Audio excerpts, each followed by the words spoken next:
ഇന്ന് നമ്മുടെ കൂടെ ഉള്ളത് ഒരു വെറ്റിനേറിയനാണ്. എൻ്റെ ഒരു പഴയകാല സുഹൃത്താണ്. ഞങ്ങൾ രണ്ടുപേരും ഒരുപോലെ തലയുള്ള ആളുകളുമാണ്. എന്ന് പറഞ്ഞാൽ വി ആർ ബോൾഡ്. അതുകൊണ്ട് തന്നെ ഞങ്ങളിന്ന് പറയാൻ പോകുന്നത് കുറച്ച് പ്രെഡിക്ഷൻസിനെ പറ്റിയിട്ടാണ്. നമ്മൾ സാധാരണ ജ്യോത്സ്യം അല്ലെങ്കിൽ ജ്യോത്സ്യന്മാരൊക്കെയാണല്ലോ എപ്പോഴും പ്രവചനങ്ങൾ നടത്തുന്നത്. അപ്പോൾ സയൻസിന് ഇതിനു മുമ്പ് നമ്മൾ ലൂസിയിൽ സംസാരിച്ചിട്ടുള്ള കാര്യമാണ്, ഒരു പ്രെഡിക്റ്റീവ് പവറുണ്ട്.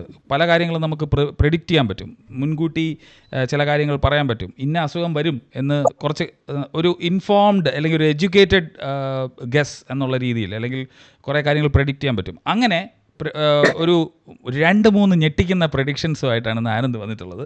ഈ ഇലക്ഷൻ ചൂടിനകത്ത് ആൾക്കാർ ശ്രദ്ധിക്കാണ്ട് പോയൊരു സാധനമാണ്. നമ്മുടെ നാട്ടിൽ പക്ഷിപ്പനി വന്നു പോയിട്ടുണ്ടായിരുന്നു, H5N1.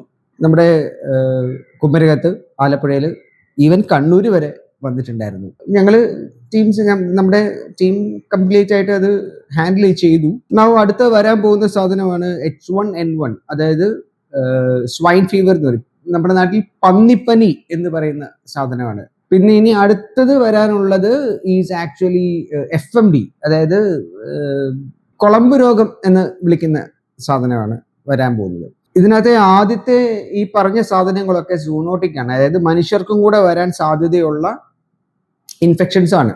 ഇനിയുണ്ട് വരാനുള്ളത്. ഇപ്പൊ ഉദാഹരണം പറഞ്ഞാൽ കുറച്ചുകൂടെ കഴിയുമ്പോഴത്തേക്കും canine distemper, canine parvo viral enteritis, അങ്ങനത്തെ സാധനങ്ങൾ വരാൻ ഉള്ള സെയിം ടൈമാണ്.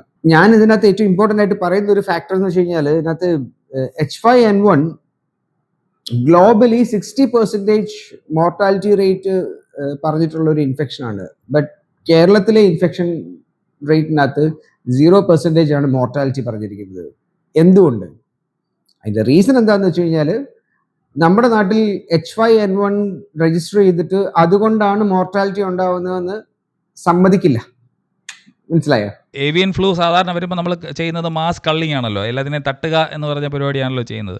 ഇതല്ലാതെ നമുക്ക് വേറെ എന്തെങ്കിലും മാർഗമുണ്ടോ? കാര്യം നമുക്ക് അറിയാം, മുൻകൂട്ടി തന്നെ അറിയാൻ പറ്റുന്നുള്ളതുകൊണ്ട് നമുക്ക് എന്തെങ്കിലും പ്രിവെന്റീവ് മെഷേഴ്സ് എടുക്കാൻ പറ്റുമോ?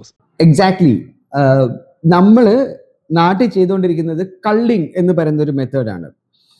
So what happens is that, നമ്മൾ കള്ള് ചെയ്യാനായിട്ട്, ഉദാഹരണം പറഞ്ഞാൽ ഞങ്ങൾ ഭയങ്കര കഷ്ടപ്പെട്ട് ഇത്രയും കാലം വളർത്തിക്കൊണ്ട് വന്നിരിക്കുന്ന ഒരു ഫ്ലോക്കിനെ, അതായത് ഒരു എൻറ്റയർ ബേർഡ്, ഇതിനകത്ത് പെട്ടെന്നൊരു സുപ്രഭാതത്തിൽ animal husbandry, health inspectors and full team വന്നിട്ട് ഉണ്ട്. വളരെ തുച്ഛമായിട്ടുള്ള ഒരു കോമ്പൻസേഷൻ ഉണ്ട്. ഇത്രയും കാലം വളർത്തിയ ആൾക്കാർക്ക് പിന്നെ എന്താ? അപ്പൊ അവരെന്ത് ചെയ്യും? അവിടെ നൈസായിട്ട് ഇവര് ടീം വരുന്നുണ്ടെന്ന് അറിയുന്ന മൊമെന്റ് തന്നെ അവര് കുറച്ച് അവരെ കൊണ്ട് ട്രാൻസ്പോർട്ട് ചെയ്ത് മാറ്റി നിർത്താൻ പറ്റുന്ന അത്രയും ബേർഡ്സിനെ എടുത്ത് മാറ്റി നിർത്തും. താറാവ് കൃഷിക്കാര് ഏറ്റവും, താറാവും കോഴിയും ഒക്കെ ആസ് ഏർലി ആസ് പോസിബിൾ അവരെ കൊണ്ട് ട്രാൻസ്പോർട്ട് ചെയ്ത് സേവ് ചെയ്യാൻ പറ്റുന്ന അത്രയും ബേർഡ്സിനെ അവര് മാറ്റി നിർത്തും. എന്നിട്ടാണ് ഈ പറഞ്ഞ ടീം വന്നിട്ട് ബാക്കിയുള്ളതിനെ എല്ലാം കള്ള് ചെയ്യുന്നത്. ഇൻഫെക്ഷൻ പോസിബിലിറ്റി ഉള്ള ബേർഡ്സ് അവിടെ അപ്പോഴും നിലനിൽക്കുകയാണ്. അതുകൊണ്ടാണ് ഈ പറയുന്ന മൈഗ്രേഷൻ പീരീഡ് അല്ലാത്ത സമയത്ത് പോലും നമുക്ക് പക്ഷിപ്പനി വരുന്നതിന്റെ റീസൺ. പന്നിപ്പനിക്കകത്തും ഇത് തന്നെ, FMDക്കകത്തും ഇത് തന്നെ. പ്രോട്ടോകോൾ മെയിൻറ്റെയിൻ ചെയ്യുവായിരുന്നെങ്കിൽ ഈ പറയുന്ന പ്രശ്നം വരില്ല എന്നാണ് എൻ്റെ ഒരു അഭിപ്രായം. Solution vaccination. വാക്സിൻ എടുക്കുക എന്ന് പറയുന്നതാണ് ഇതിനകത്ത് ഏറ്റവും ഇമ്പോർട്ടൻ്റ് ആയിട്ടുള്ള ഒരു സാധനം. ഇപ്പം ഈ പറഞ്ഞതുപോലെ ഈ കള്ളിങ്ങിനകത്തൊക്കെ പോകുന്നതിന് പകരം കൃത്യമായിട്ട് വാക്സിനേഷൻ എടുത്തിട്ടുണ്ടായിരുന്നെങ്കിൽ ഈ പറയുന്ന പ്രശ്നമില്ല. വാക്സിൻ എടുക്കാനായിട്ട് ചെല്ലുന്ന സിറ്റുവേഷനിൽ ഡോക്ടേഴ്സ് ഉൾപ്പെടെയുള്ള ആൾക്കാരെ തല്ലുന്ന കർഷകരാണ് നമ്മുടെ നാട്ടിലുള്ളത്. സോ വാക്സിൻ എടുത്തു കഴിഞ്ഞാൽ, ഇപ്പൊ ഉദാഹരണം പറഞ്ഞ FMD വാക്സിൻ എടുക്കാനായിട്ട് പോവുകയാണെന്ന് വെച്ചോ, ഡോക്ടേഴ്സിനെ തല്ലും കർഷകര്. കുറ്റം പറയാൻ പറ്റില്ല. അല്ല, എനിക്ക് തോന്നിയിട്ടുള്ളത് ഈ വാക്സിൻ എടുക്കില്ല എന്നുള്ളത് ഒരു കണ്ടുവരുന്ന ഒരു ശാസ്ത്രവിരുദ്ധതയുടെ ഒരു കാര്യമായിട്ട് മാത്രമേ എനിക്ക് തോന്നുന്നുള്ളൂ. നമ്മൾ പൊതുവേ എല്ലാ വാക്സിനോടും ആളുകൾ, കാര്യം കുറേ ഈ ഇതര വൈദ്യക്കാരൊക്കെ പറഞ്ഞ് പേടിപ്പിക്കുന്നുണ്ട്, വാക്സിൻ എടുത്ത ഓട്ടിസം വരും, അത് ഇതാണ്. ഇനി വാക്സിനേറ്റഡ് ആയ പശുവിൻ്റെ പാല് കുടിക്കാൻ പോലും ആൾക്ക് പേടിയായിരിക്കും. അതാണ് കാര്യം. കർഷകർ തന്നെ അത് പേടിക്കുന്നുണ്ടെന്നുള്ളതാണ് കാര്യം. ആണ് ചന്ദ്രേട്ട. അതായത് ബേസിക്കലി അതൊരു ട്രാൻസിയന്റ് ആയിട്ടുള്ള ഒരു സംഭവമാണ്. അതായത് ബേസിക്കലി വാക്സിൻ എടുക്കുമ്പോഴത്തേക്കും എപ്പോഴും ഒരു ഡിപ്പ് ഇൻ ഇമ്മ്യൂണിറ്റി ഉണ്ട്. അത് കഴിഞ്ഞിട്ടാണ് ഇമ്മ്യൂണിറ്റി റൈസ് ചെയ്യുന്നത്. അപ്പൊ ആ ഡിപ്പ് വരുമ്പോഴത്തേക്കും നാച്ചുറലി പ്രൊഡക്ഷൻ ഒന്ന് കുറയും. പാലുൽപാദനം ആണല്ലോ ഈ ക്ഷീര കർഷകർ നോക്കുന്നത്. അപ്പോൾ നാച്ചുറലി ഒരു ഡിപ്പ് വരും. അത് പക്ഷെ വളരെ ട്രാൻസിയന്റ് ആണ്. ഒരാഴ്ച അതിനുള്ളിൽ സാധനം മാറും.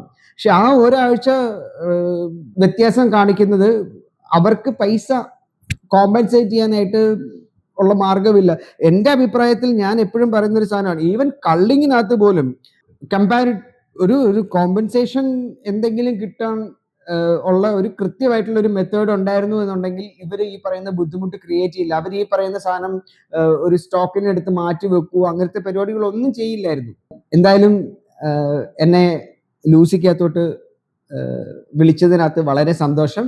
ഓക്കെ, അപ്പം ഈ പറഞ്ഞ അസുഖങ്ങളാണ് നമ്മൾ അല്ലേ മുൻകൂട്ടി പ്രവചിക്കുന്നതെന്ന് വേണമെങ്കിൽ പറയാം. അപ്പോൾ ഇത്രയും പറയണമെന്നുണ്ടായിരുന്നുള്ളൂ ഇന്നത്തെ എപ്പിസോഡിൽ.